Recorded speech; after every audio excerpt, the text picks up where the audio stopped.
विचार हम सुन रहे थे। सम्मानित इस कार्यक्रम के संयोजक श्री आर्य जी, उपस्थित विद्वजन, मातृशक्ति, धर्म प्रेमी सज्जनों, युवाओं, मित्र बंधु, एक बहुत ही सुंदर श्रृंखला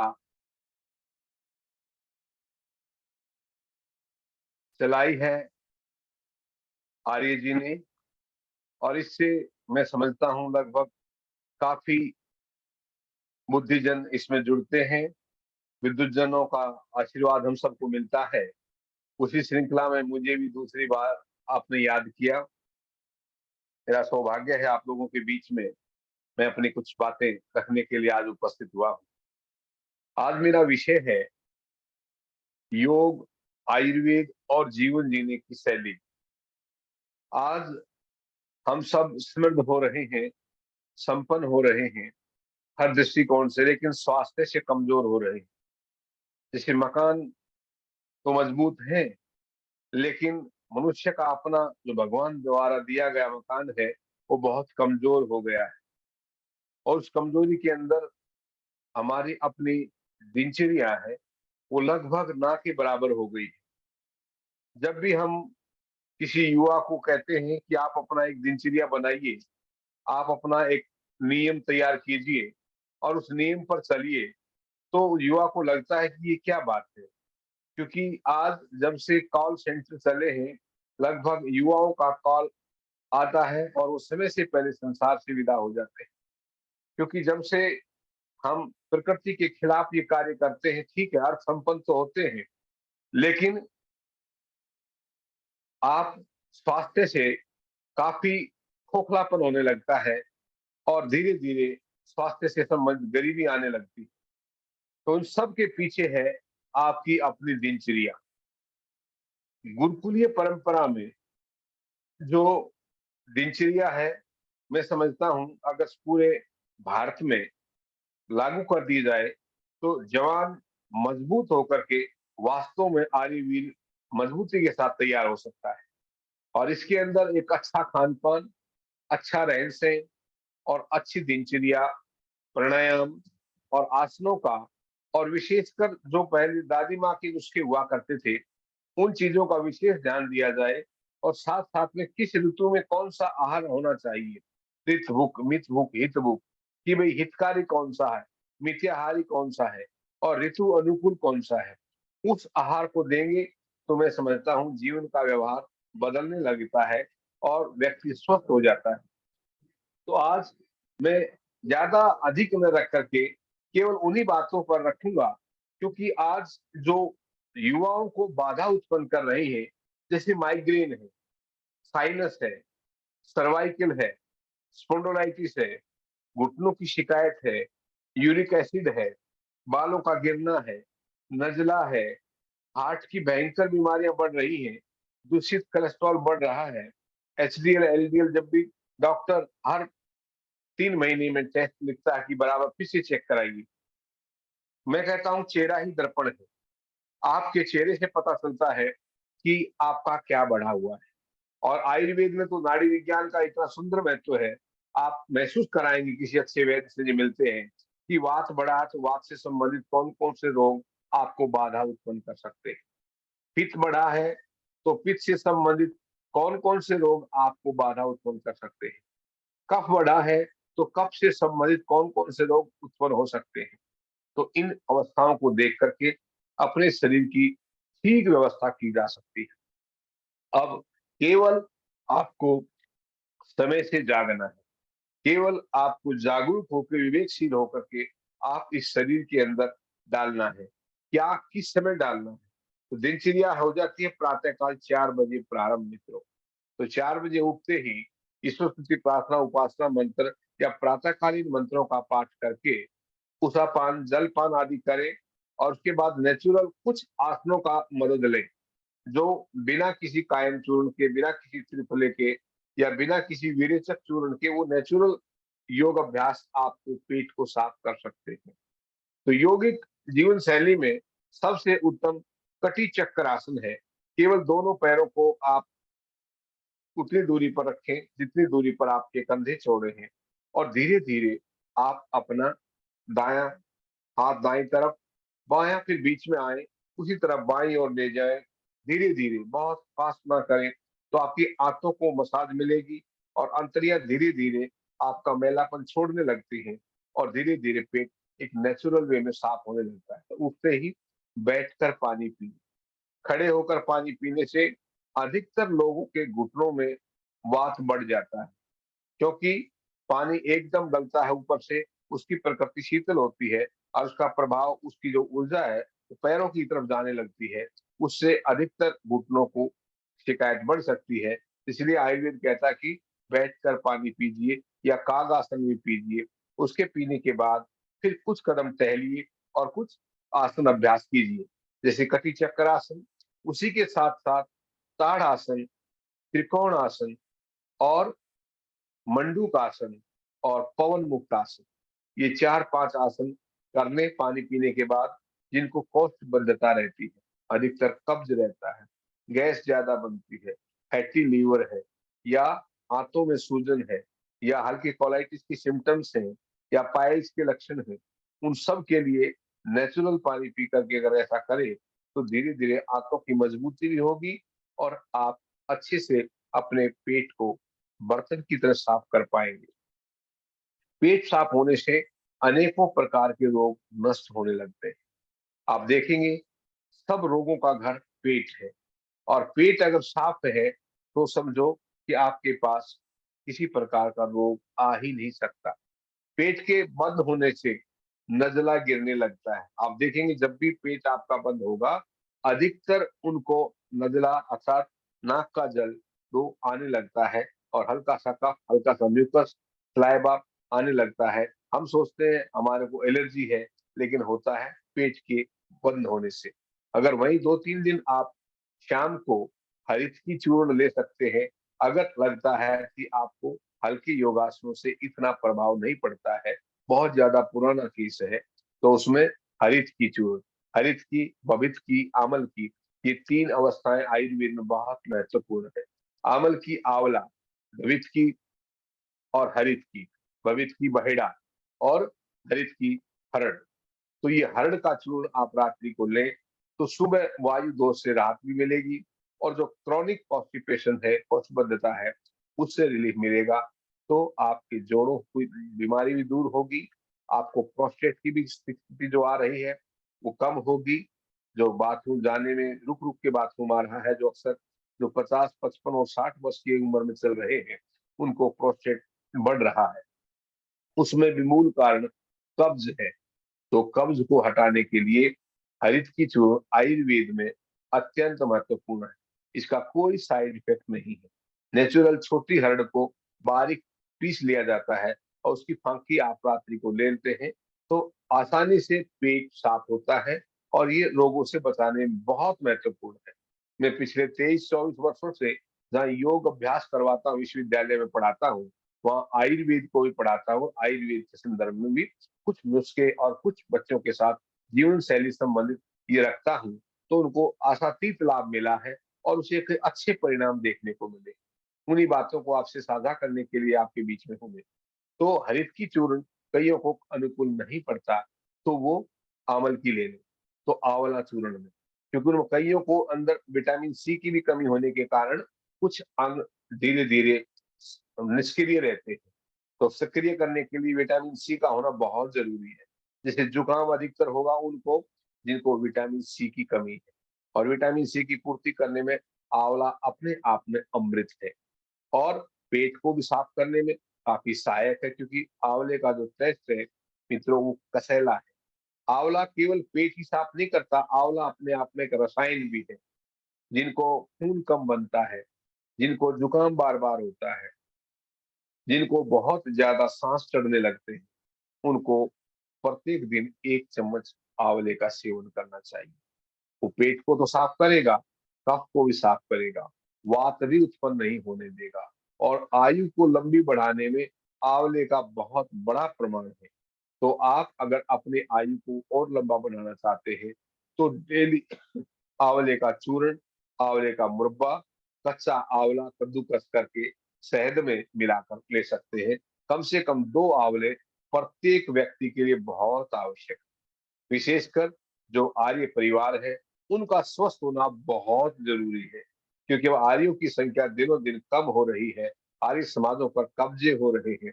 लोग कई तरह के बहुरूपिया बना करके आज आर्य समाजों के अंदर कब्जा कर रहे हैं। अगर आप लोग स्वस्थ नहीं हुए, तो मैं समझता आप सामना कैसे कर पाएंगे। आए दिन अब आने वाला समय तलवार का है, आने वाला समय ताकत का है, आने वाला समय आपके जो आर्य विद्यालय के अंदर जितना प्रशिक्षण दिया जाता है, उसके अंदर मजबूती के साथ स्वस्थ सीखना है और स्वस्थ होकर के अब आने वाले समाज में अपने समाज को बचाना है, राष्ट्र को बचाना है।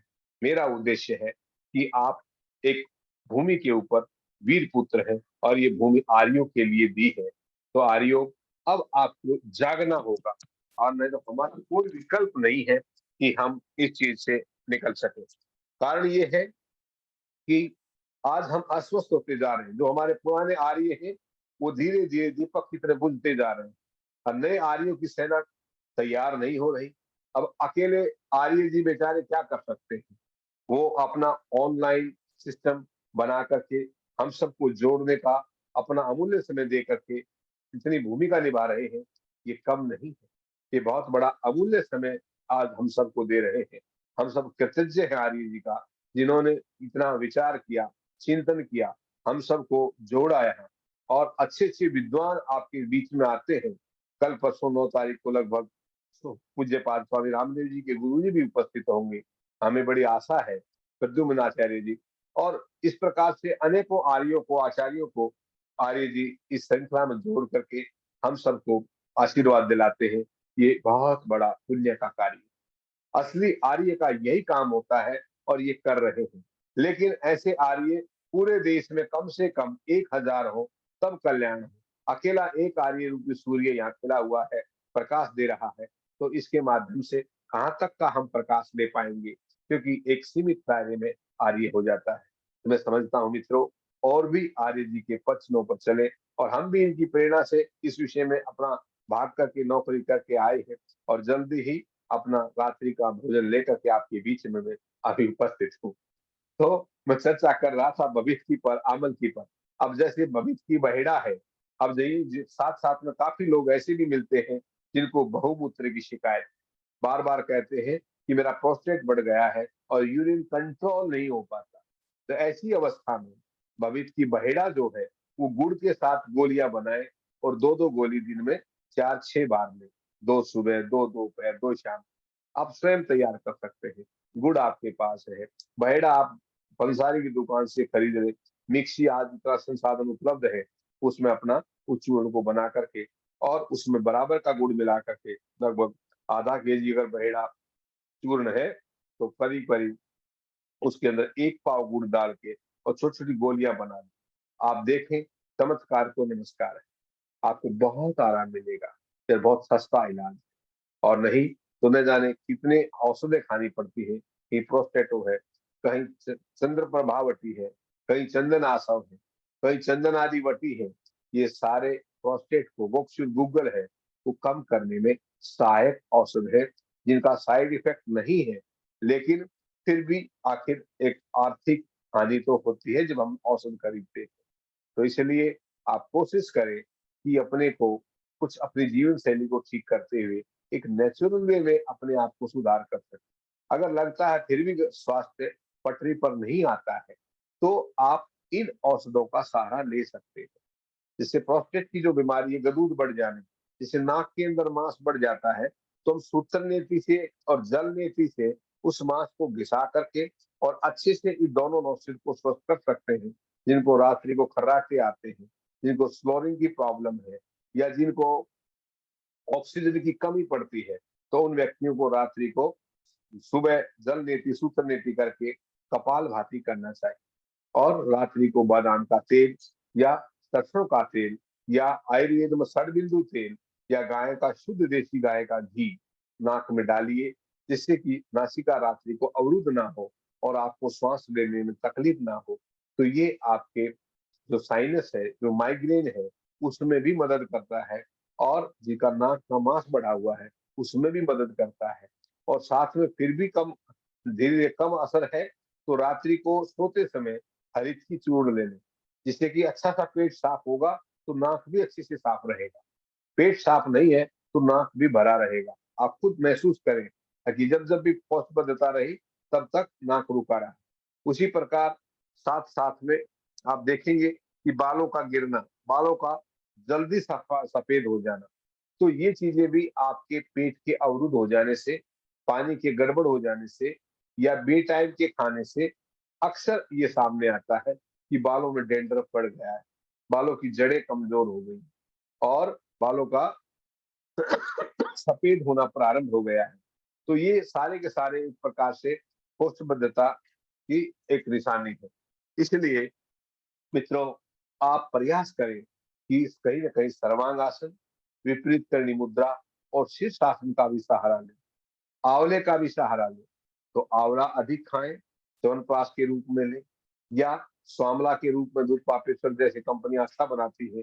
मैं किसी का प्रचार नहीं कर रहा हूँ, लेकिन कुछ जो औषधि अच्छी है आप उनको आसानी से नाम जानेंगे तो खरीद पाएंगे। स्वामला है, च्यवनप्राश है, उसी के साथ केवल आंवला है, तो अधिक से अधिक ये खाएं जिनको साइनस है, माइग्रेन है और बालों की समस्या है, साथ साथ में कोष्ठबद्धता की समस्या है। तो इस प्रकार से आप इस रोग से बच सकते हो। अब नेत्र ज्योति भी साथ में कमजोर होने लगती है, तो नेत्र ज्योति को बढ़ाने के लिए त्रिफला जरूर लीजिए। त्रिफले से आंखें धोइए, रात्रि को आधा लीटर पानी में 1 चम्मच त्रिफला चूर्ण भिगो दें। प्रातः काल उठकर उस पानी को कपड़ छान करके उससे आप अपनी आंखें धोएं और 1 चम्मच रात्रि को त्रिफला लें। दिन में सप्ताह अमृत लो, एक आयुर्वेद की औषध बहुत फेमस गोली है, सप्ताह अमृत लो, उसमें 7 अमृत हैं। ऐसी औषध वो 2 सुबह और 2 शाम को शहद में चाटें तो आपकी नेत्र ज्योति काफी बढ़ेगी और बहुत आराम मिलेगा। उसके साथ साथ सहायक रूप में अगर आप सौंफ है, मोटी सौंफ और गुरबंदी बादाम है, दोनों को बराबर ले लें, बराबर उससे डबल मिश्री ले लें, उसको बना करके खाना खाने के बाद, प्रातः काल नाश्ते के बाद, संध्या काल रात्रि भोजन के बाद एक एक चम्मच भी लेंगे तो वो भी आपको बहुत सहायता करेगी और बहुत मदद करेगी कि आपके आंखों के चश्मे उतरे, आपकी नेत्र ज्योति बढ़े और उसके साथ ही सप्तमृतलों का सेवन करें।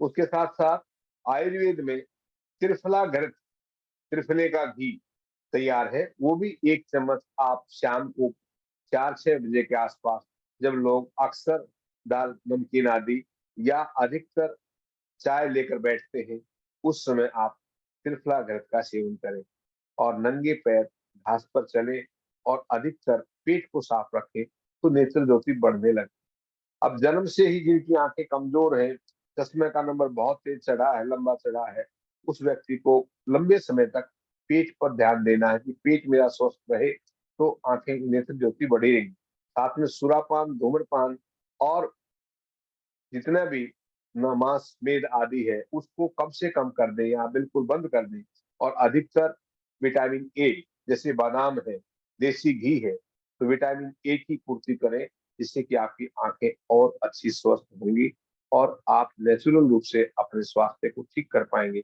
आज हम देखते हैं युवाओं में बहुत चश्मा चढ़ा हुआ है और ये चश्मे चढ़ने का कारण उनका स्वस्थ खान पान नहीं है, उनकी स्वस्थ जीवन शैली नहीं है। तो कहीं न कहीं जब आपकी नींव ही कमजोर है, तो धीरे-धीरे बिल्डिंग भी कमजोर होगी। तो जो युवा अभी से आगे बढ़ रहे हैं, तो अभी से आप अपनी नेत्र ज्योति का ध्यान दें, आप अपने बालों का ध्यान दें। सिर की कालीमा, चेहरे की लालिमा जो चली जाती है, तो नहीं देखने में अच्छा लगता। कौन कहेगा ये आर्य वीर है? तो वीरों की तो वीरता उसके चेहरे से ही झलकती है, उसके व्यवहार में झलकती है, तो उसके खान-पान में झलकती है। तो शुद्ध खाना लें और प्रातः काल सूर्य उदय होने से पहले उठकर जी, अपने अब नित्यक्रम से निवृत्त होकर के जल नेति भी करें। जल नेति भी आपको नेत्र ज्योति बढ़ाने में काफ़ी मदद करती है। जहाँ सूत्र नेति आपके नाक का मांस कम करता है, वहाँ जल नेति आपकी आँखों की रोशनी बढ़ाती है। तो इस प्रकार से आप अपने व्यावहारिक जीवन में इन बातों को रखेंगे, तो आप आँखों से स्वस्थ रहेंगे, नाक से स्वस्थ रहेंगे। क्योंकि आज जहाँ भी देखते हैं जब विशेषकर उपदेशकारी ठहरते हैं, वो बेचारे बहुत मेहनत करते हैं, लेकिन रात्रि को उनके नाक से आवाज आने लगती, खर्राटे आने लगते।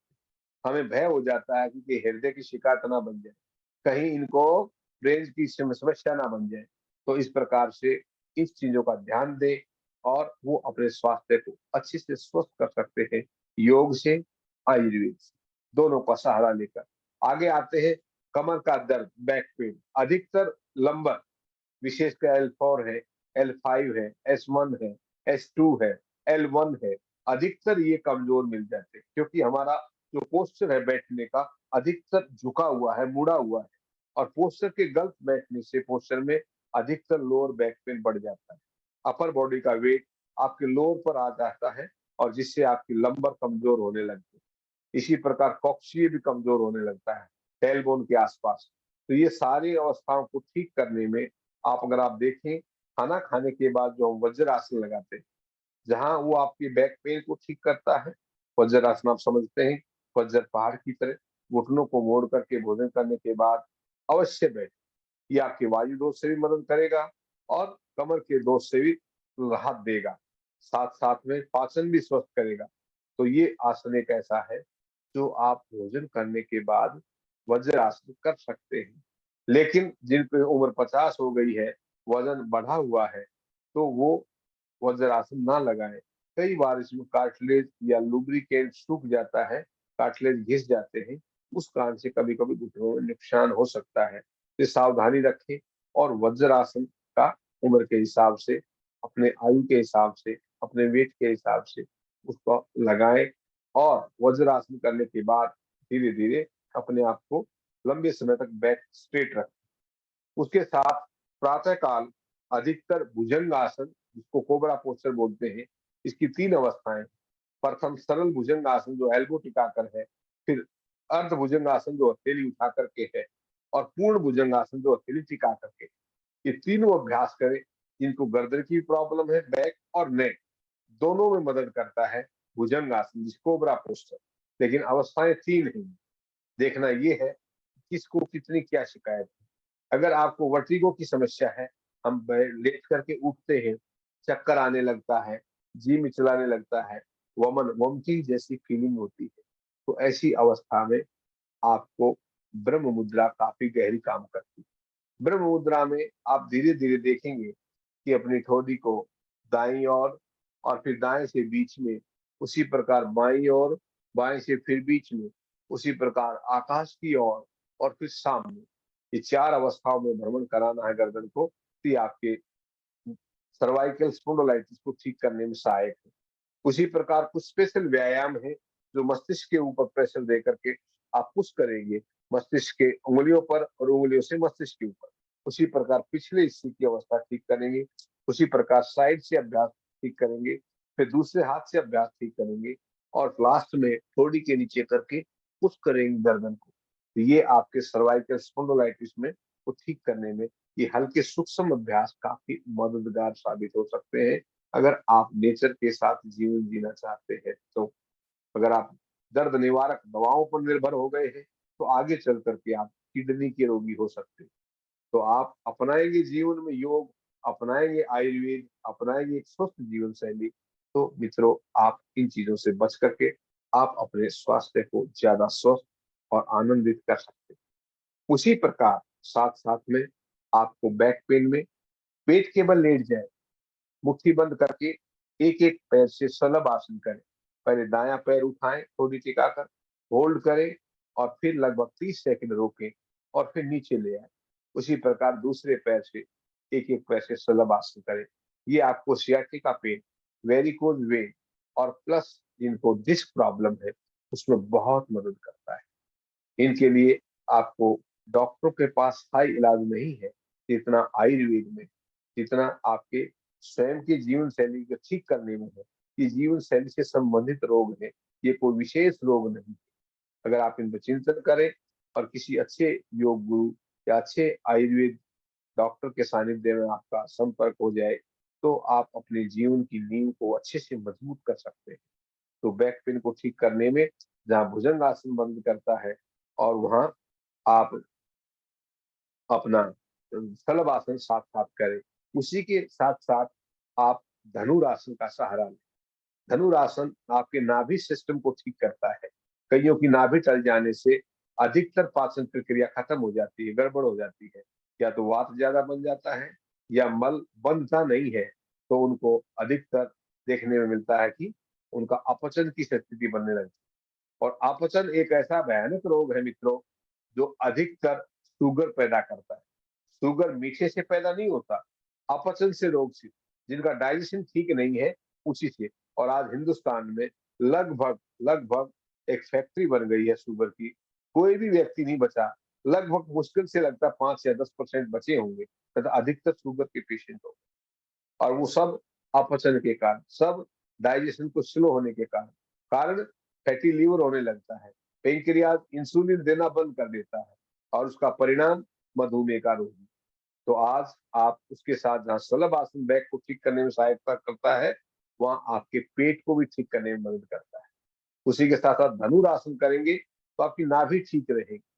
नाभि अगर स्वस्थ है तो आपका पाचन बहुत ही अच्छा है। तो इसलिए आपको प्रत्येक दिन ये 4-6 आसनों की श्रृंखला बनाए और अपने जीवन शैली में इनको अपनाएं। और साथ साथ आयुर्वेद में कुछ तैलीय है, जैसे अपना तिल का तेल है, महानारायण तेल है, सेंधवादी तेल है, तो ये महाविषग्रब तेल है। तो ये सारे तेल आयुर्वेद के औषध को मिल जाते हैं। पूज्यपाद स्वामी जी ने काफी अच्छी व्यवस्था की हुई आयुर्वेद की भी, वहां से भी आप प्राप्त कर सकते हैं। वहां भी कुछ नाड़िया वैद्य बैठते हैं, उनसे भी अपनी नाड़ी दिखा करके अपनी चिकित्सा का हाल पूछ सकते हैं। लेकिन उसके नीचे गहराई में योग को ना छोड़ें। अगर केवल दवाइयों पर निर्भर हो जाएगा तो केमिस्ट वाला कभी बीमार ना हो। लेकिन केमिस्ट वाले को भी चश्मे चढ़े देखे, केमिस्ट वाले की भी खोपड़ी गंजी देखी है। तो इसलिए मूल क्या है? मूल है आपकी जीवन शैली, मूल है आपकी दिनचर्या। तो आपका जब तक नित्य कर्म स्वस्थ नहीं होगा, जब तक आपको आयुर्वेद भी साथ नहीं देगा। इसलिए मित्रों, आयुर्वेद का सहारा लेकर के आप योग का सहारा ले, दोनों एक दूसरे के पूरक हैं, चोली दामन जैसा संबंध है। तो आप अपने जीवन में इन छोटी छोटी बातों को अपनाएंगे तो आप अपने जीवन को बहुत ही उत्साह में ले जाएंगे। मैं अधिक न बोल करके आपसे कुछ क्वेश्चन आंसर करूंगा। कुछ व्यक्ति अपनी समस्याओं को लेकर बैठे होंगे कि मुझे किस बीमारी में क्या करना चाहिए, तो उस तरह से मैं अगर आंसर दूंगा तो आपको ज्यादा अच्छा लगेगा। क्योंकि वैसे तो मैं बोलता जाऊंगा, आप सुनते जाओगे, लेकिन बिल्कुल सही, समय की एक बिल्कुल सीमा, डॉक्टर साहब उस बिल्कुल सीमा सही के कहा आपने। अंतर्गत समय समाप्त हो जाएगा। फिर ना आप क्वेश्चन कर पाएंगे, ना हम उत्तर दे पाएंगे। क्योंकि 9 बजे के बाद तो लगभग निद्रा की अवस्था में जाने लगेंगे, आप ऊँघने लगेंगे, गर्दन झुकने लगेगी। तो फिर ना आपके क्वेश्चन होंगे, ना हमारे उत्तर होंगे। तो मैं अभी अपनी साहब, वाणी को आचार्य विराम सुरेश देता हूँ। सुरेश गर्ग जी का एक प्रश्न है। हृदय की हाँ धड़कन जी। हृदय की धड़कन को नियंत्रित करने में सहायक उपाय बताएं। हाँ, हृदय की धड़कन नियंत्रण करने में अर्जुन की छाल सबसे उत्तम है। और हृदय अणु रस, अर्जुन की छाल 1 चम्मच ले लें और उसको पानी में उबालें। 1 गिलास पानी में जब पानी आधा बच जाए तो उसको आप छान लें और उसमें हल्का सा 1-2 चम्मच दूध मिलाकर पी सकते हैं। अगर हृदय की धड़कन में फिर भी कम आराम मिले तो उसमें कुछ दालचीनी मिला लें बराबर की, और उससे कम सौंफ अर्थात 50 ग्राम अर्जुन छाल, 50 ग्राम दालचीनी और 20 ग्राम सौंठ पाउडर, इस प्रकार से 120 ग्राम का ये एक कांच की बोतल में रख ले। और दोनों समय जहाँ चाय पीता है व्यक्ति, वहां इस पाउडर को उबाल के चाय के रूप में ग्रहण करेगा तो ज्यादा मदद करेगा आयुर्वेद। और उसके साथ हृदय अमृत 2 गोली, या उसके साथ साथ योगेंद्र रस 2 गोली शाम को, 2 गोली सुबह, ये बहुत मदद करती है। आसनों में गोमुख आसन, ये बहुत मदद करता है। दोनों तरफ से पीछे की तरफ पकड़े, चिन्ह ऊपर लेकर के लंबा श्वास ले और लंबा छोड़े 5-10 मिनट, और धीरे धीरे लंबा लंबा श्वास करें। उसके साथ साथ अनुलोम विलोम प्राणायाम और धीरे से भ्रामरी प्राणायाम और 5 मिनट का ध्यान, ये करेंगे तो हृदय की धड़कन में बहुत मदद मिलेगी। सौंफ नहीं, सौंठ है, सौंठ, जिंजर पाउडर, जिंजर पाउडर और दालचीनी और अर्जुन छाल, 3 चीज। अच्छा डॉक्टर साहब जो है, हाँ, बलराम जी का एक प्रश्न है। पूछे बलराम जी, पूछे। जी हम नमस्ते सर, सभी लोगों को जी नमस्ते। नमस्कार, प्रणाम, नमस्कार। नमस्ते। हमारी मिसेस के लिए खाना खाने के बाद तुरंत नींद आ जाती है, घुरकने लगती है। उनका थोड़ा सा कोलेस्ट्रॉल बढ़ा हुआ है, उनका थोड़ा अच्छी वाला जो कोलेस्ट्रॉल है वो कम है, बुरे वाला कोलेस्ट्रॉल ज्यादा है। उनमें तामसिकता बढ़ जाने से उमंग नींद आने लगती है। तो उनको बोले कि भोजन करने के बाद 5-10 मिनट तो बैठे, लेकिन वो वॉक जरूर करें, थोड़ा सा टहले, जिससे जी कि जो खाना खाया आंत से सक्रिय होकर के भोजन को पचा ले। तो जी उसमें फिर भी ज्यादा वो है तो उनको आविपत्ति कर चूर्ण दे। आविपत्ति का चूर्ण जो है वो बना बनाया मिल जाता है। वो जी भोजन करने के बीच में ही 1 चम्मच आविपत्ति कर दे, तो सुबह दो और दोपहर शाम को 1-1 चम्मच तीनों टाइम दे, और झंडू पंचारिश भोजन करने के बाद दे, जिससे जी उनका पेट अच्छे से साफ हो, क्योंकि उनके जी अंदर तामसिकता पड़ी हुई है थोड़ी सी, इसलिए तुरंत नींद आती है। जी। तो ये मंगवा लें साहब, कहाँ मिल जाएगी? किसी भी आयुर्वेदिक शॉप पर आप खरीद सकते हैं, उसको अविपत्ति का चूर्ण बोलते हैं। जी साहब, विपत्तियों बहुत। को नष्ट करने वाला, जी जी, एसिडिटी बहुत में भी ठीक करेगा और उनको अंदर से शरीर को स्वस्थ करेगा, निरोग करेगा। वायु बढ़ गया शरीर के अंदर ज्यादा, वजन बढ़ा हुआ है। बहुत बहुत धन्यवाद साहब। धन्यवाद जी। डॉक्टर, एक माता जी है, उनके पैरों में घुटनों में दर्द रहता है। अच्छा, उम्र लगभग 50, 55, 55-60 के बीच में होगी। हाँ, 55 में वैसे तो जीवन शैली ठीक हो तो ठीक है, लेकिन फिर भी घुटने और कंधे में दर्द है तो उनको एक तो शोल्डर रोटेशन करना चाहिए धीरे धीरे, जी कंधे का व्यायाम और सूक्ष्म व्यायाम जो डेली प्रत्येक दिन पूज्य पाठ स्वामी रामदेव जी करवाते हैं। जी और साथ साथ में कुछ अभ्यास ये जो सूक्ष्म व्यायाम है, तो कंधे के दर्द में मदद करेगा। घुटनों दर्द के लिए उत्कट आसन और नी कैप मूवमेंट, पैरों को सीधा करके ये अभ्यास करें।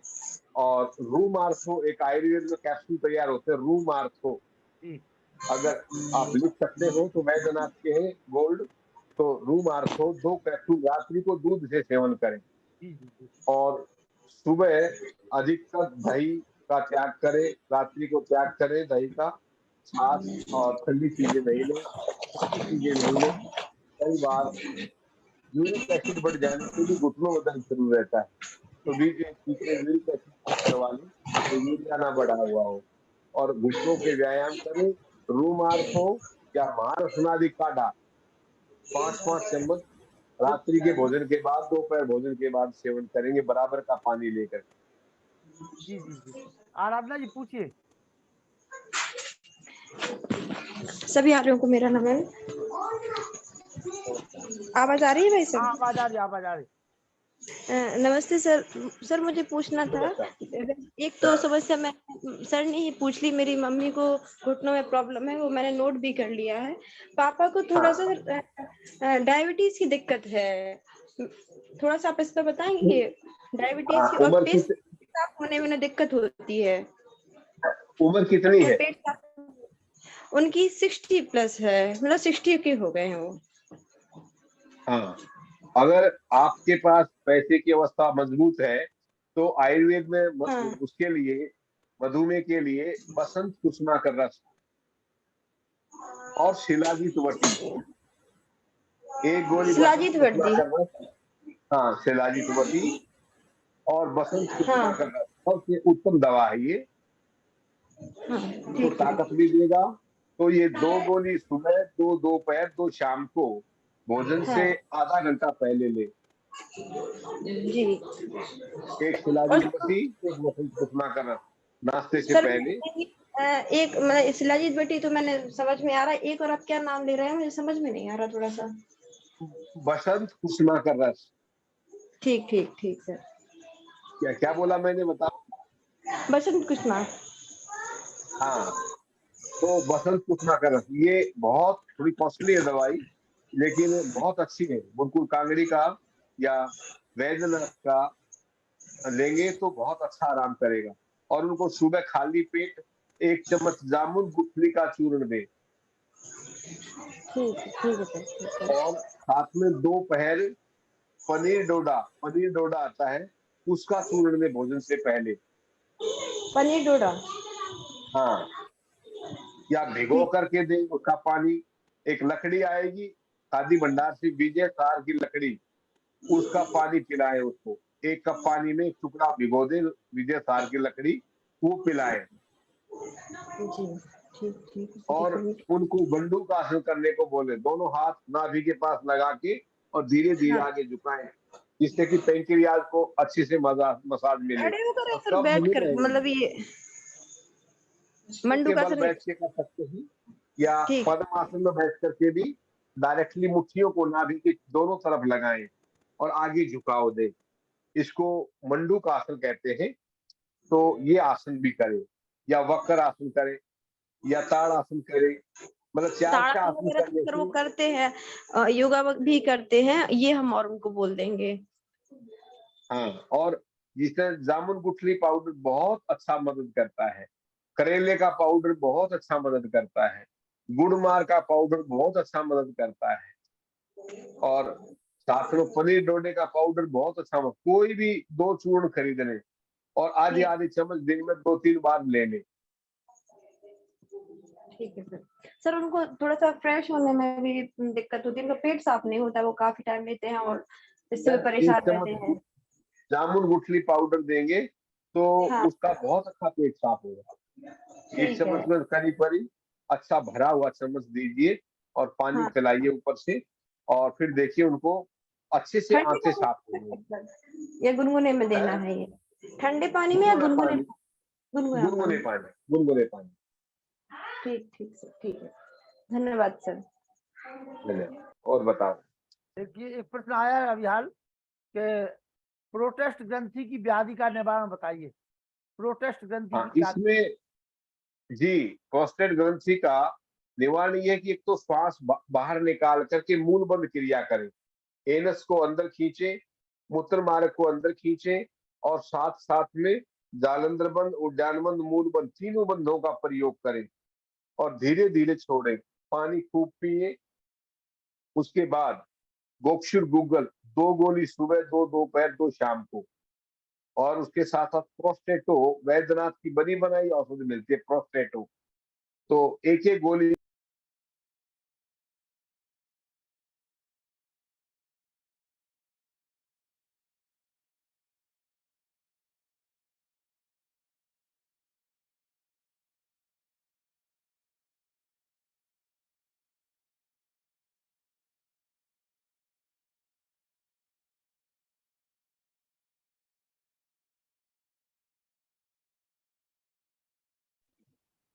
आचार्य जी आवाज नहीं आ रही थी आपकी। माइक बंद हो गया आचार्य जी का? ये आचार्य जी माइक बंद हो गया आपका। आचार्य जी माइक खोल लीजिए। ठीक। हाँ, खोल गया, खोल गया। जी डॉक्टर साहब बोले। हाँ, देखिए, मेरी आवाज आ रही है?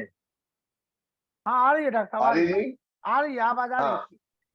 हाँ, प्रोस्टेटो में गदूद बढ़ जाने पर गोक्षुर गूगल बहुत मदद करता है। उसके साथ साथ शिलाजीत और चंद्र प्रभावती। तो 2 गोली गोक्षुर की या तो सुबह नाश्ते के बाद ले लें, और 2 गोली रात्रि को चंद्र प्रभावती लें, और 2 गोली शिलाजीत ले लें दोपहर। तो 3 टाइम 3 औषधों का साथ में सेवन करें, और पानी खूब पिए, कब्ज नहीं रहने दें। कब्ज को दूर करने में हरड़ का चूर्ण रात्रि को कभी-कभी, या अरंडी का तेल डालकर ले लें। रात्रि को आधा कप गर्म दूध लें, उसमें करीब 3 चम्मच आप कस्टर्ड ऑयल डाल लीजिए, और वो उसको पीने को दीजिए, जिससे कि उसके आंतें साफ हो जाए। तो फिर यूरिन को पास करने में आसानी रहेगी, और जो गुदूद बढ़े हुए हैं वो भी नियंत्रण होने लगते हैं। लेकिन इसके लिए योग की क्रिया, मूलबंध क्रिया करवाएं। कितनी उम्र होगी इनकी जिनका प्रोस्टेट बढ़ा हुआ है? ये उन्होंने प्रश्न किया था हमारे दयानंद जी ने। अच्छा अच्छा, दयानंद जी। दयानंद जी है ना। तो इसमें यही है कि पेट का साफ होना अत्यंत महत्वपूर्ण है, और साथ में गोक्षुर की मात्रा, चंद्र प्रभावती की मात्रा, शिलाजीत की मात्रा खाने में ले, और खान पान में आलू, चावल, शकरकंदी और इस तरह का खाना जो सब मैदा बंद करे, जिससे कि उनको कोष्ठबद्धता ना हो, और मसाला बंद कर दे जिससे कि पेशाब में जलन ना हो। आइए अरुण कुमार एडवोकेट बलरामपुर। अरुण कुमार जी पूछिए। जी अरुण कुमार जी। जी नमस्ते। नमस्ते जी नमस्ते अरुण जी। जी मैं सुबह 4 बजे सो के उठ जाता हूँ अच्छा। और संध्या करने के बाद करीब संध्या करने के बाद 6 किलोमीटर चल के आता हूँ। जी आचार्य जी सुन रहे हैं आप? हाँ। जी अच्छे से, और बिल्कुल बिल्कुल बस। व्यायाम करता हूँ, व्यायाम करने के बाद 2-4 प्राणायाम करता हूँ और फिर मैं अपने को बहुत थका महसूस करता हूँ, यानी हमको निद्रा तुरंत आने लगती है। तो जी ये जी। क्या कोई साइड इफेक्ट है या कोई थकान का कारण है या और कोई रोग है हमको? आप हमको जरा आपको कोई रोग मार्गदर्शन। नहीं है, ये थोड़ा वात बढ़ा हुआ शरीर में, वायु बढ़ जाता है शरीर में, अच्छा। और पेट ठीक से साफ नहीं होता। दो ही कारण है निद्रा के और थकान के, कि शरीर में वायु बढ़ जाना और पेट का साफ न होना, और रात्रि को ठीक से नींद न आना। नहीं आचार्य जी, मैं सोता हूँ 9 से 10 के बीच में, तो बहुत जबरदस्त नींद आती है। एक ही बार में सुबह 4 सवा 4 तक उठ जाता हूँ और पेट भी मेरा साफ होता है। मैं चूंकि गर्म पानी रेगुलर यूज करता हूँ, तो फिर या तो थकान हो जाती है 5-6 किलोमीटर और उसके बाद योगा व्यायाम करने के बाद। तो ये मैं जानना चाहता हूँ कोई रोग तो नहीं है अंदर? नहीं, ऐसा कोई रोग नहीं है। ये तो एक अच्छे स्वास्थ्य का परिचायक है, नींद अच्छी आना, क्योंकि एक उम्र के हिसाब से 6 किलोमीटर 10 किलोमीटर घूमना, फिर आप व्यायाम भी करते हो, योग अभ्यास भी करते हो, साथ में प्राणायाम भी करते हो, तो एक लिमिट होती है शरीर के लिए। आप थोड़ा थोड़ा ब्रह्मचर्य कम कीजिए। ब्रह्मचर्य पालन भी करता हूँ। हाँ बहुत उत्तम। ये तो अब ऋषि का संदेश है, प्रत्येक आर्य को, चाहे उम्र 8 की हो चाहे उम्र 80 की हो, संयम का पालन करना ही चाहिए। तो ये तो अच्छी बात है। तो जी और आप 52 कुछ का देर एक आप बनी लो। 52 साल का हूँ। अच्छा अच्छा, मेरे से आप 1 साल बड़े हो। अच्छा अच्छा, जी जी जी। ये तो अगला प्रश्न किसी का, रीता वासले जी। आइए रीता वासले जी भोपाल। जी नमस्ते आचार्य जी। नमस्ते रीता जी बहन। नमस्कार। आचार्य जी, मेरे सीधे कंधे में और सीधे घुटने में दर्द रहता है, उसके लिए क्या है? सीधे कंधे में अगर दर्द रहता है तो उसके लिए हल्की एक्सरसाइज है, और घुटने में भी दर्द है तो आप कुछ दिन महारसनादि काढ़े का प्रयोग करो, जी। और रूमार्थो लो, रूमार्थो। कौन सी गोली? कैप्सूल, कौन सी कैप्सूल? रूमार्थो कैप्सूल, रूमार्थो, रूमार्थो जी। वैद्यनाथ का है ये। 2 कैप्सूल शाम को दूध के साथ लेकर सो जाओ। जी। सुबह दोपहर महारसनादि काढ़ा आएगा आयुर्वेद का, वैद्यनाथ का, तो 6 चम्मच वो 6 चम्मच पानी मिला के नाश्ते के बाद और लंच के बाद लो, और रात्रि को वो 2 गोली।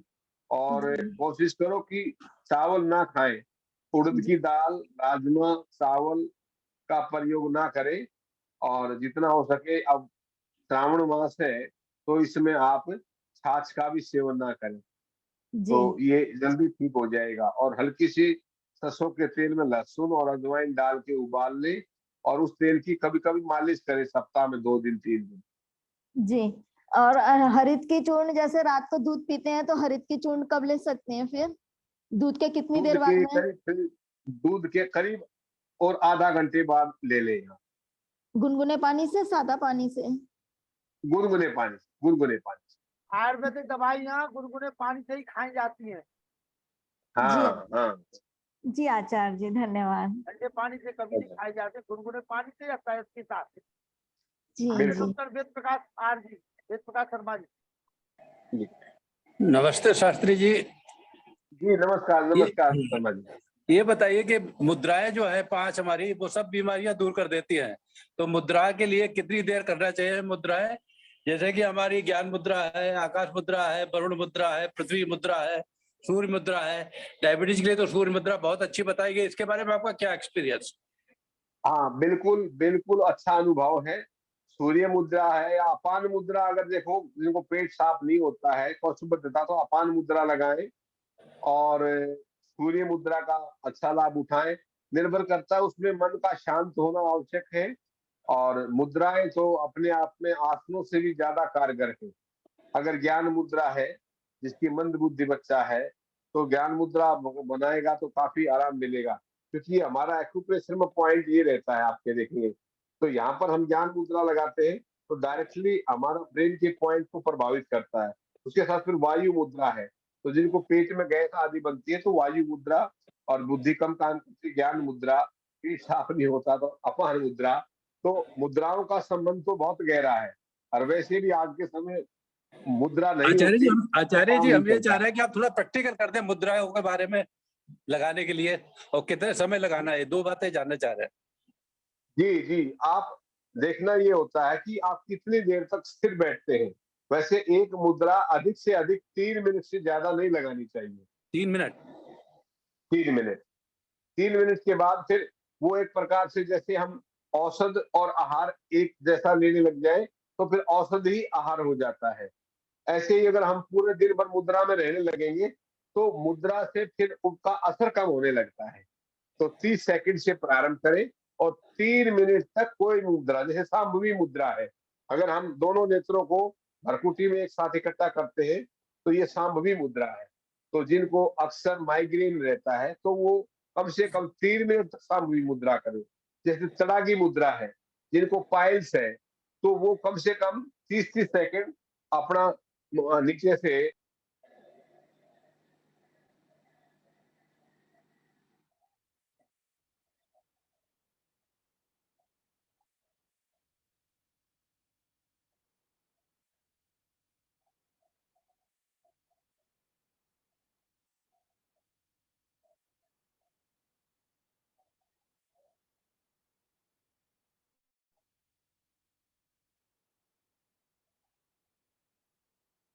डॉक्टर साहब आपका माइक बंद हो गया है। डॉक्टर अजय शास्त्री जी। हाँ, आवाज आ रही थी। आवाज आ रही है ना? आचार्य जी, हाँ, एंजाइटी इंसोम्निया जी। हेडेक में ज्ञान मुद्रा कितना लाभकर है? एंजाइटी इंसोम्निया हेडेक उसमें में? हाँ, उसमें ज्ञान मुद्रा बहुत लाभकारी है, लेकिन इसमें मेरुदंड का भी साथ में सीधा होना बहुत जरूरी है। अगर मेरुदंड सीधा नहीं है और हम झुक करके ज्ञान मुद्रा बनाते हैं, तो उसे आराम तो होगा, पर उतना तीव्र गति से नहीं होगा। मेरुदंड सीधा करके चाहे चेयर पर ही बैठ जाए, तो ज्ञान मुद्रा का कम से कम बहुत लाभ है। उसके लिए 6 मिनट लें, डबल टाइम यूज करें। बहुत बहुत धन्यवाद आचार्य जी आपका। धन्यवाद प्रभु, धन्यवाद। सुरेश गर्ग जी, सुरेश गर्ग जी। जी आर्य जी। जी सुरेश गर्ग जी। सुरेश गर्ग जी, अपने आप को अनम्यूट कर लीजिए। जी आइए। हाँ शास्त्री जी। जी।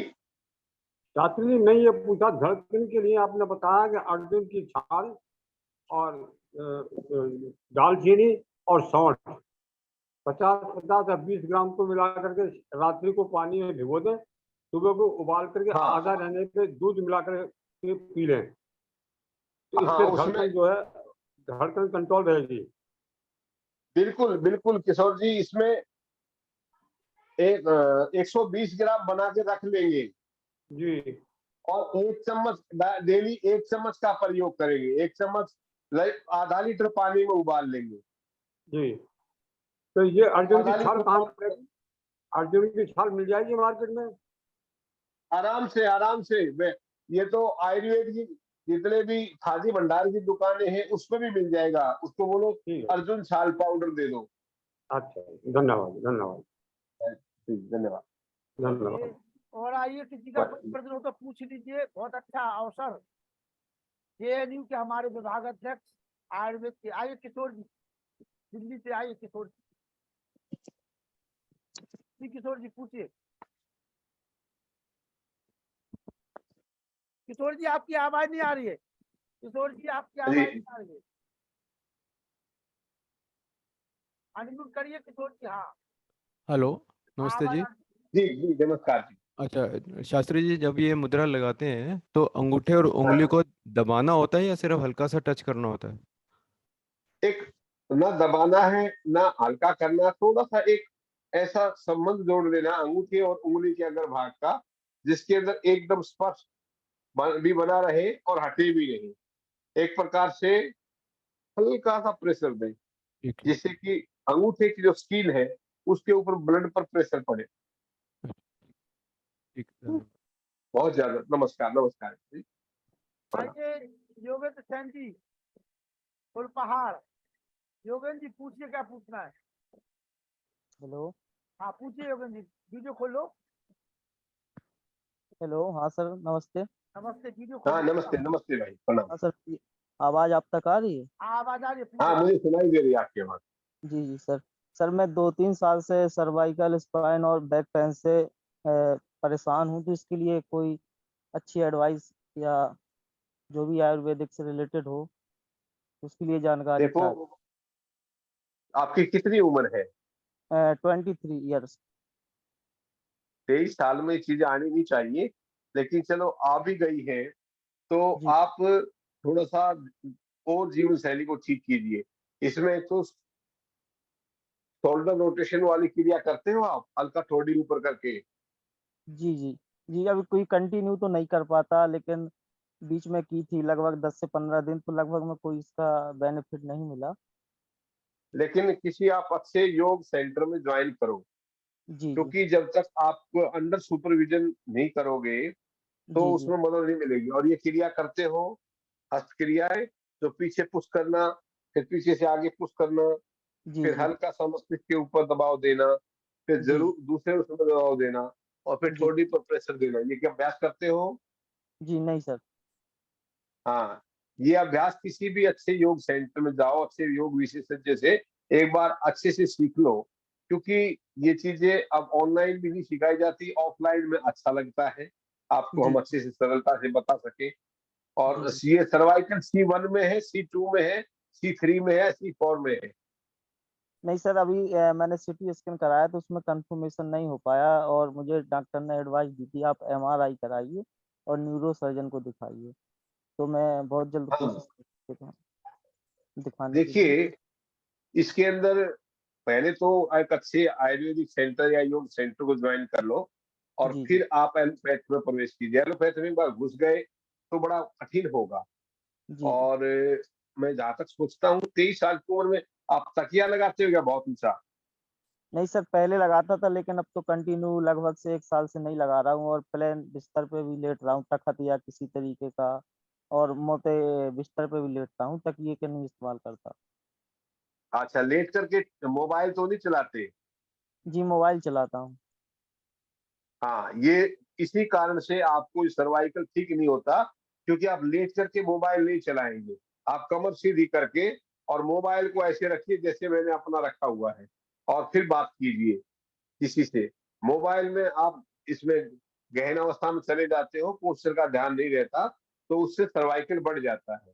क्योंकि नौजवान है, 23 साल की उम्र है, व्हाट्सएप है और मोबाइल की दुनिया इतनी भयंकर दुनिया है, एक बार लत पड़ जाती है तो छूट नहीं पाती, चाहे रोग कितना भी भयंकर बढ़ जाए।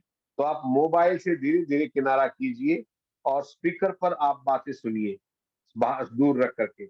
और जी अधिकतर रात्रि को बिल्कुल भी यूज नहीं करेंगे, तकिया हटा देंगे, और कभी कभी बेड से नीचे गर्दन को लटकाएंगे, और लंबे समय तक त्रिफले का सेवन करें।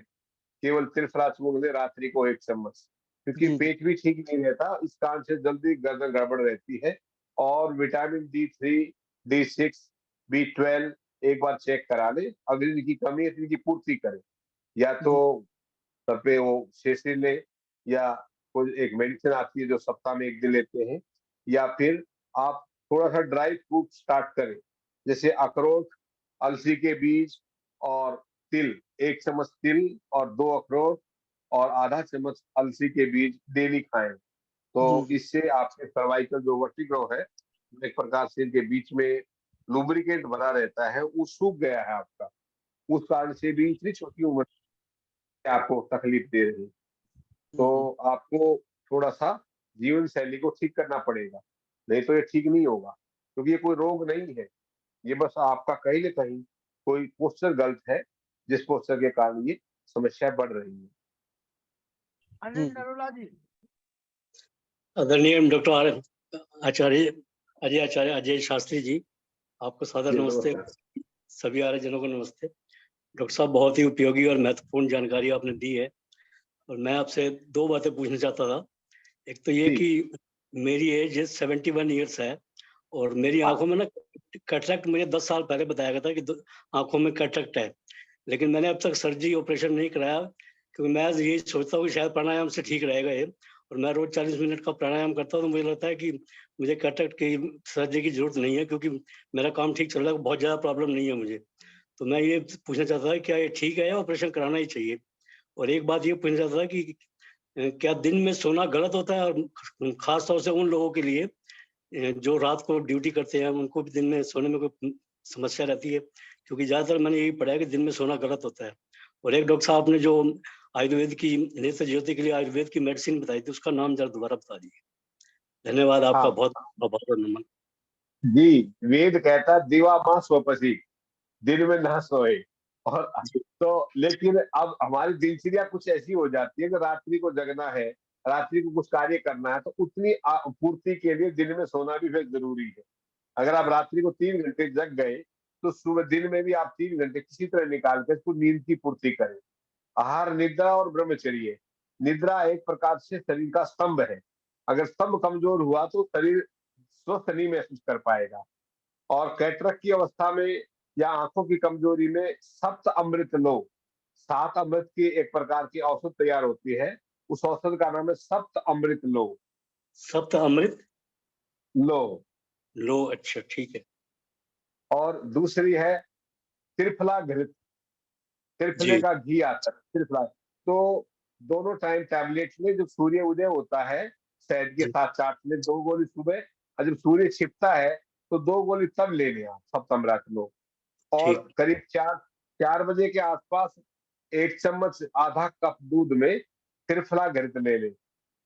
ठीक है। तो ये आंखों की कमजोरी और कैटरेक्ट में मदद करेगा। प्राणायाम और बढ़ाएं, कोई बात नहीं, ऑपरेशन ही इसका इलाज नहीं है, प्राकृतिक समाधान जो आप कर रहे हो ये भी बहुत उत्तम मदद करेगा, और साथ में आयुर्वेद की जो औषध लेंगे वो भी मदद करेगी। और थोड़े बादाम भिगो के खाया करो, और 2 चम्मच घी भी खाया करो। घी में विटामिन ए होता है, वो नेत्र ज्योति बढ़ाता है। बादाम में विटामिन ए होता है, वह भी नेत्र ज्योति बढ़ाता है। सौंफ, मोटी सौंफ जो भोजन के बाद खाते हैं, वो 50 ग्राम गुलबंदी बादाम और 200 ग्राम मिश्री मिला के 1-1 चम्मच भोजन के बाद जैसे मीठा मुंह करते हैं, उस रूप में वो स्वीकार करें, तो नेत्र ज्योति स्वस्थ रहेगी। कैटरेक्ट का ऑपरेशन कराने की आवश्यकता नहीं पड़ेगी आपको। अच्छा, घी ले सकते हैं? मैं समझता था कि मेरी आयु में घी लेना ठीक नहीं है। नहीं, घी आयुर्वेद में अमृत कहा है घी को, मधु को। तो घी 1-1 चम्मच बिल्कुल ले सकते हो। घी से कोलेस्ट्रॉल नहीं बढ़ता। ये तो डॉक्टरों ने, दो डॉक्टर भगवान भी है, डॉक्टर डाकू भी है, तो डाकू बनकर के लोगों को घी छुड़ा दिया, दूध छुड़ा दिया। तो घी तो अमृत है, लेकिन घी का शुद्ध होना जरूरी है। आज घी की मिलावट बहुत है। अगर आप पशुपालन करते हैं तो आप जरूर 2 चम्मच घी खाएं, घी से नेत्र ज्योति बढ़ती है। हेलो। ठीक है। आइए जी, नमस्कार। रामा जी मेरठ से। हेलो। आइए रामा जी। हेलो जी, नमस्कार, मैं सुन पा रहा हूँ आपको। हाँ सर, मेरा जो है, मैं हार्ट पेशेंट हूँ, मेरी बाईपास हो चुकी है, और अच्छा। अब मुझे कुछ दिन से मेरे सीने में कोई सुई जैसी चुभाता रहता है, हर आधा घंटे, 1 घंटे, 2 घंटे में। कभी ऐसा लगता है कुछ किसी ने कोई कील ठोक दी हो मेरी, कोई तो इस तरह से भी लगता है। तो ओपन सर्जरी की थी या छल्ले डलवाए गए थे? ओपन। हाँ, तो ओपन हुई थी तो आर्टरी 2 ब्लॉक थी या 3 ब्लॉक थी? 2 ब्लॉक थी। अच्छा, तो उसके बाद कुछ मेडिसिन ले रहे हो, अंग्रेजी दवाई जो खून पतला करने की हाँ, है? मेडिसिन ले रहा हूँ। मैंने डॉक्टर को दिखाया अब दोबारा, तो उनका कहना यह है कि अब आपका हम कुछ नहीं कर सकते, सब कुछ हो चुका है, अब आपका कुछ नहीं बचा अंदर? अब आप आयुर्वेद और योग की शरण में आइए। एक तो अनुलोम विलोम करेंगे, कपालभाति नहीं करना आपने केवल अनुलोम विलोम करना, करीब करीब 15 मिनट सुबह, 15 मिनट शाम को। उसके साथ ही अर्जुना रिस्ट आएगी, अर्जुना रिस्ट आएगी इसकी सांडू फार्मेसी की या दूध पापेश्वर की। तो वो आप 6 ढक्कन पानी, 6 ढक्कन वो नाश्ते के बाद, 6 ढक्कन पानी, 6 ढक्कन वो लंच के बाद, और 6 ढक्कन डिनर का, 3 टाइम ले अर्जुना रिस्ट। उसके साथ साथ आयुर्वेद में आएगा कि योगेंद्र रस, वो 2 ग्राम 400-500 रुपए की आएगी, लेकिन उसकी 2 गोली शाम को 4 बजे शहद के साथ साथ ले, योगेंद्र रस।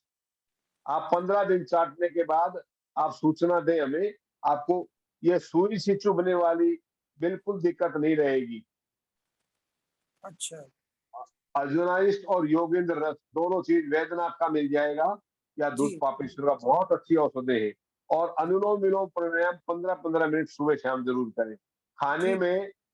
खाने में बासी भोजन नहीं लेंगे, तली भुनी नहीं लेंगे, जितना उबली हुई खा सकते हो, लौकी उबाल के, सब्जियां उबाल के। शौक लगवाना बंद कर दे सब्जी में। रोटी चुपड़ी भी नहीं खाएंगे, ज्यादातर दलिया, खिचड़ी, लौकी, तौरी, सीताफल और चप्पल पेठा या इस प्रकार से ऋतु अनुकूल सब्जी लेंगे। तो वो भी मटर, राजमा, उड़द, इमली, इन तरह की खटाई और बहुत ज्यादा वायु कारक चीजें नहीं लेंगे। पेट में गैस नहीं बनने दे, कब्ज नहीं होने दे। ठीक है, धन्यवाद। धन्यवाद। डॉक्टर साहब एक चीज और बता दीजिए सबके लिए कि हाँ जी, रविवार को आर्य समाज में हवन में भी जाना पड़ेगा। जी, ये तो बहुत जरूरी है। महत्वपूर्ण उपाय है, ध्यान रखना, इसके बिना कुछ नहीं होगा। इसके बिना कुछ नहीं। देखो, यज्ञोमयि श्रेष्ठ कर्म, यज्ञ ही श्रेष्ठ कर्म है। अगर आप कर्म बिगाड़ के अगर मात्र अपने स्वास्थ्य को ठीक भी करेंगे तो भी बहुत ज्यादा सुख नहीं मिलने का। यज्ञ जैसा जो श्रेष्ठ कार्य है उसको नहीं छोड़ सकते।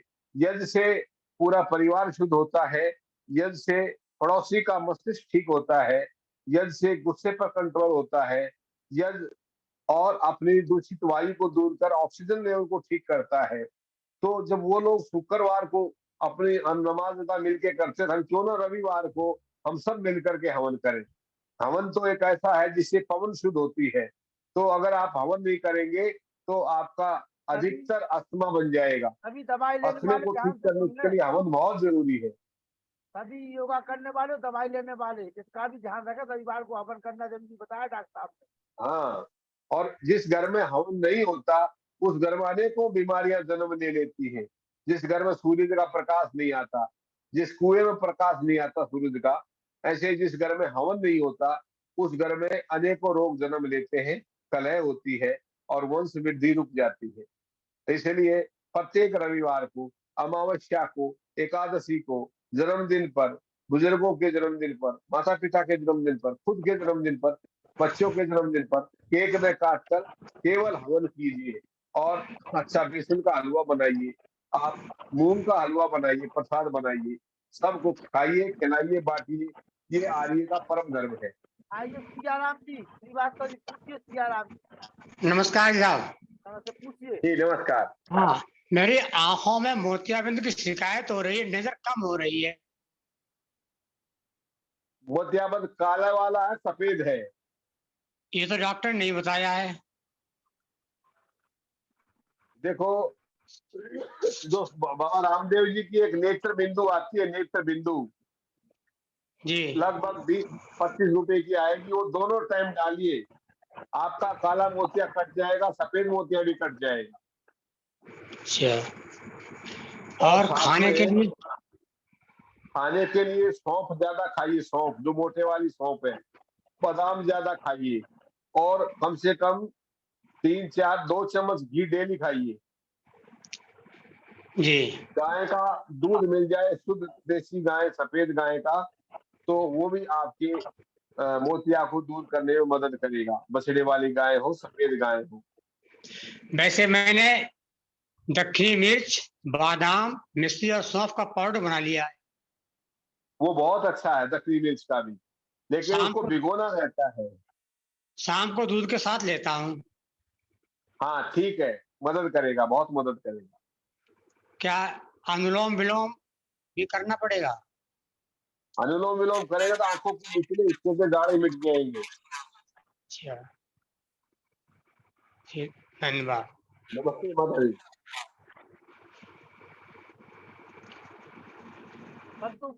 अनुलोम विलोम भी जरूरी है। डॉक्टर साहब नमस्ते। जी नमस्ते माता जी, नमस्कार। घुटने का जो लुब्रिकेशन खत्म हो रहा है, तो उस बच्चे को आपने बताया कि अखरोट और तिल और अलसी लेने के लिए, तो क्या घुटने के जो लुब्रिकेशन में भी काम कर सकता है? हाँ, उसका लिक्विड जो है, उसका ऑयल है, वो लिक्विड बनाने में सहायता करता है। रात्रि को 2 बादाम भिगो दे, अखरोट, और सुबह खाएं। बादाम और आधा चम्मच अलसी का बीज, अलसी को ले।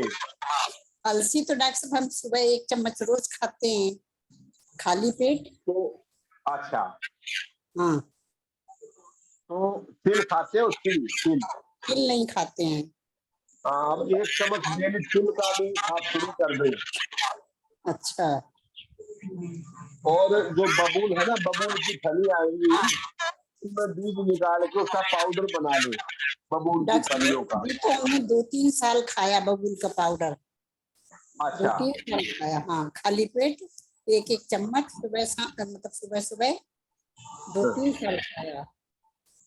और डॉक्टर साहब सांस फूलती है। अच्छा अच्छा, तो इसमें आप जो हरित चूर्ण है, हरड़ का चूर्ण, हरड़ का हरड़ का चूर्ण 3 टाइम लो, आधा चम्मच सुबह, आधा चम्मच शाम को, आधा चम्मच दोपहर, भोजन से 1 घंटा पहले।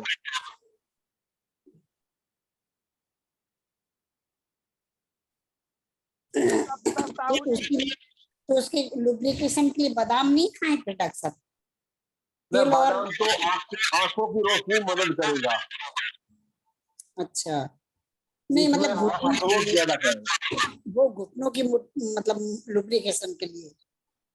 हाँ, तिल अधिकतर खाओ, तिल और अखरोट, हाँ, और अलसी, तीनों मिला के मतलब पीस लें।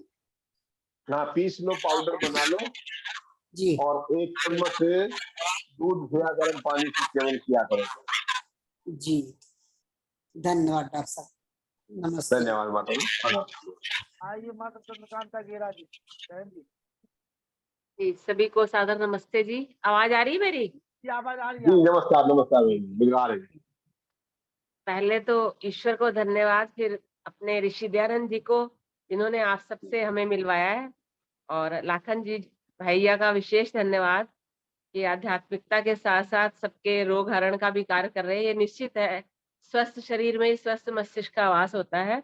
यदि हमारा शरीर स्वस्थ होगा तभी हमारा अध्यात्म में भी मन लगेगा। तो आज का कार्यक्रम बहुत ही बहुत आपको शुभकामनाएं, धन्यवाद।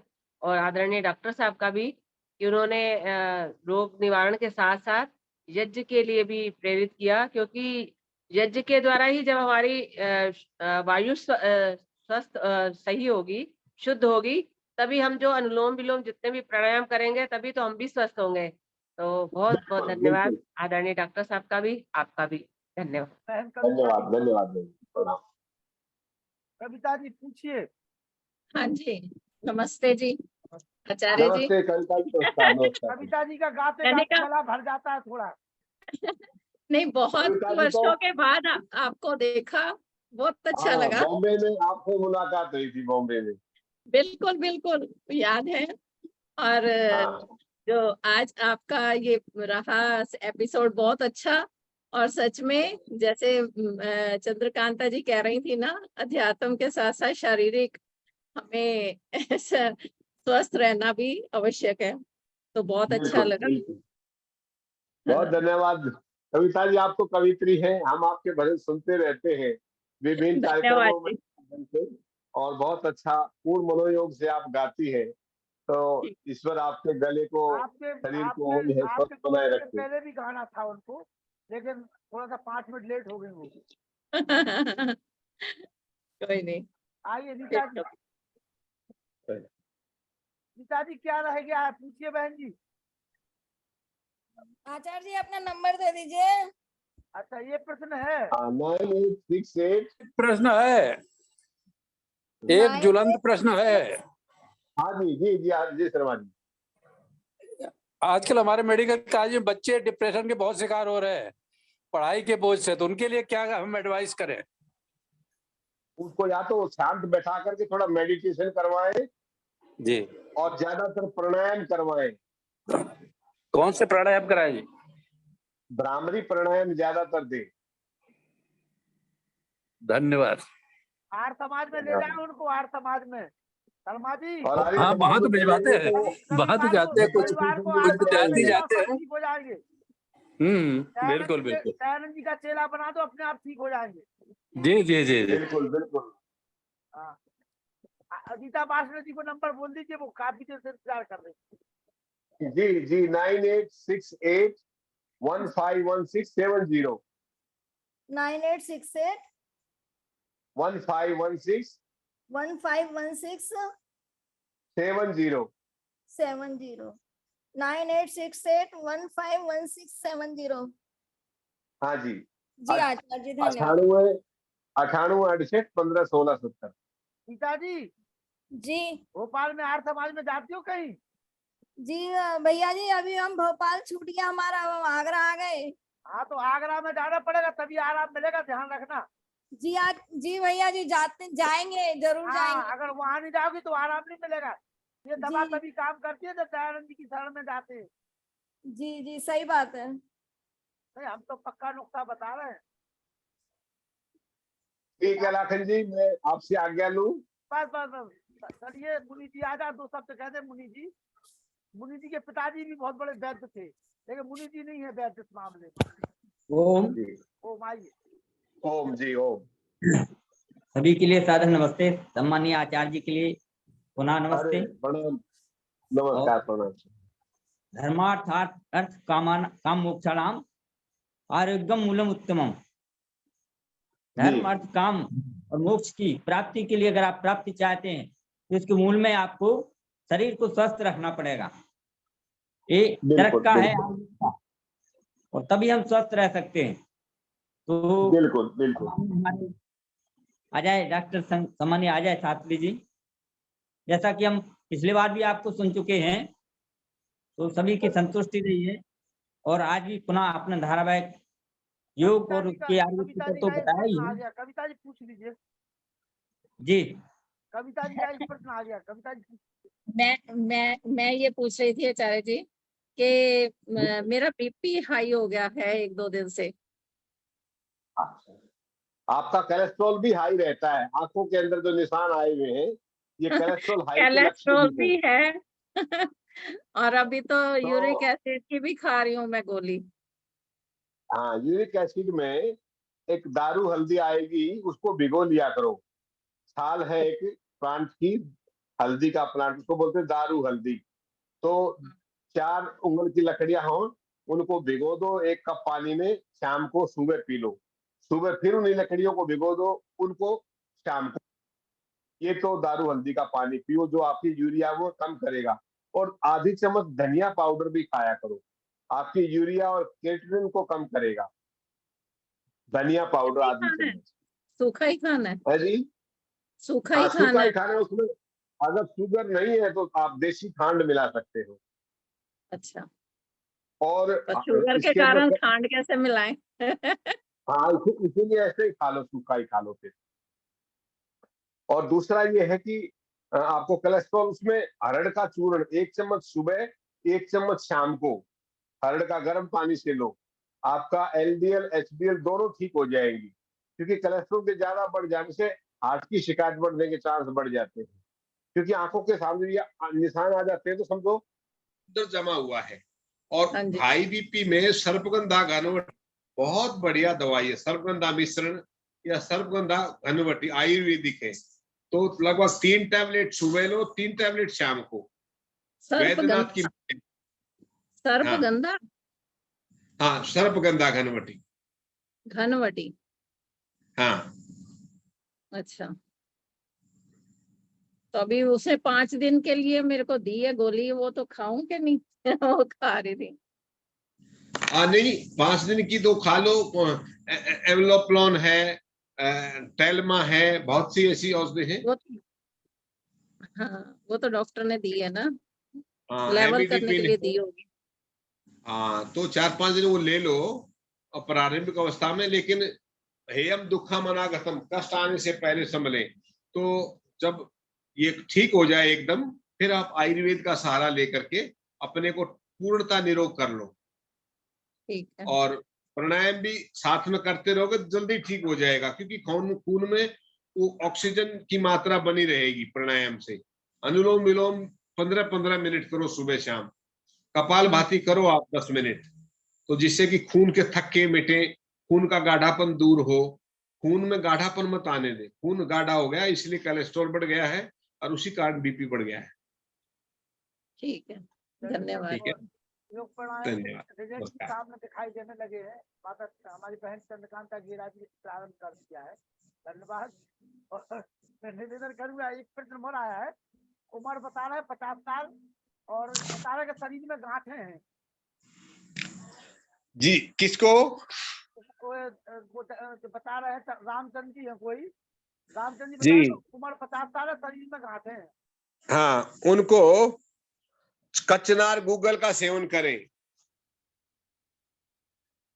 2 गोली सुबह, 2 गोली शाम को, और पंचनिम्बादी वटी 2 गोली सुबह, 2 शाम को, और दिन में त्रयोदशांग गूगल ने 2 गोली,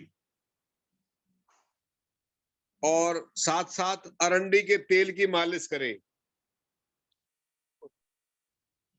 ठीक है डॉक्टर साहब, बाकी पुनः नए विषय के साथ में फिर से हम डॉक्टर अजय शास्त्री जी को याद करेंगे, हम सभी लोगों के स्वास्थ्य के लिए।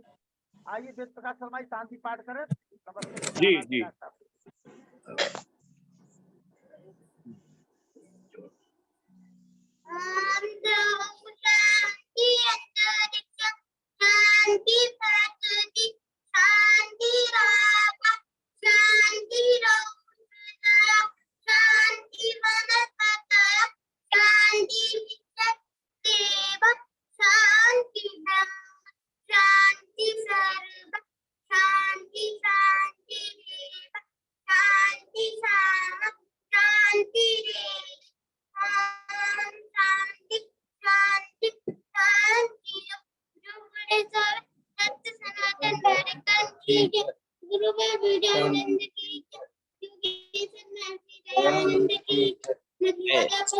श्री रामचंद्र की जय, योगेश्वर श्री कृष्णचंद्र की जय, की जय, स्वामी सत्यानंद की जय, स्वामी आनंद की जय, भारत माता की जय, गौ माता की रक्षा हो करो, सारे समाज अमर रहे, वेद की ज्योति जलती रहे, झंडा ऊंचा रहे, आरोग्य महाकुंभ भारत को संजो अभियान की जय।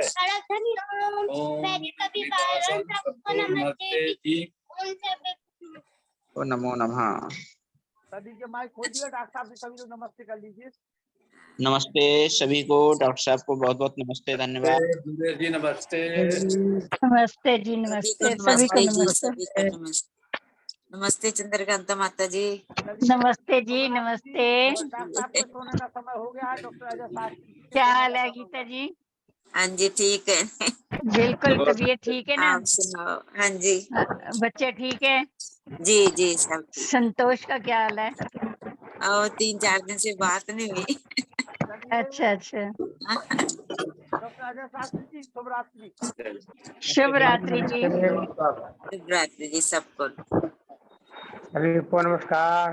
हाँ नमस्ते जी। सभी सुखी रहे, स्वस्थ रहे, और रविवार को हवन में जरूर जाए।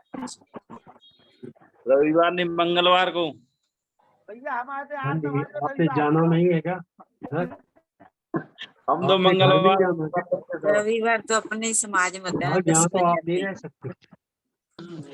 ठीक है भैया, पर आप तो मंगलवार को आ जाइए। अच्छा, शुभ रात्रि सभी को। शुभ रात्रि। शुभ रात्रि जी, शुभ रात्रि।